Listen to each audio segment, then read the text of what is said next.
నోట్లో పెడితే వెన్నెలా కరిగిపోయే ఈ కొబ్బరి లడ్డు ఎలా తయారు చేయాలో చూద్దాం. ఒక్కసారి వీడియో చూడండి. సన్నగా కొబ్బరి ముక్కలు చేసుకోండి. ఇప్పుడు స్టవ్ మీద కళాయి పెట్టి నెయ్యి వేసి వేడెక్కిన తర్వాత మనం తరిగి పెట్టి ఉంచుకున్న కొబ్బరి తురుముని వేసి దోరగా వేయించుకోవాలి సిమ్లీలో. ఇలా పచ్చదనం పోయి పొడి పొడిగా అయినంత వరకు వేయించుకోవాలి. ఇప్పుడు ఇందులో ఒక కప్ షుగర్, అలాగే టేస్ట్ కోసం ఒక స్పూన్ ఇలాచీ పౌడర్ వేసి కలుపుకోవాలి.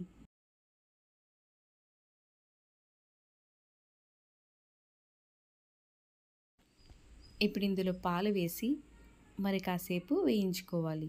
గట్టిగా కాదండి, మెత్తగా ఉన్నప్పుడే దీన్ని స్టవ్ ఆఫ్ చేసుకుంటే మనకి ఉండలు అనేవి వెన్నలా ఉంటాయి.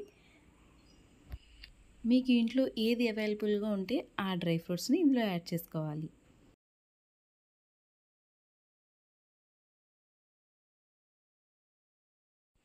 ఇప్పుడు వీటిని కూడా ఒకసారి పూర్తిగా కలుపుకున్నాక చిన్న చిన్న ఉండలుగా చేసుకొని సెట్ చేసుకుంటే ఎంతో రుచికరమైన కోకోనట్ లడ్డు రెడీ అండి.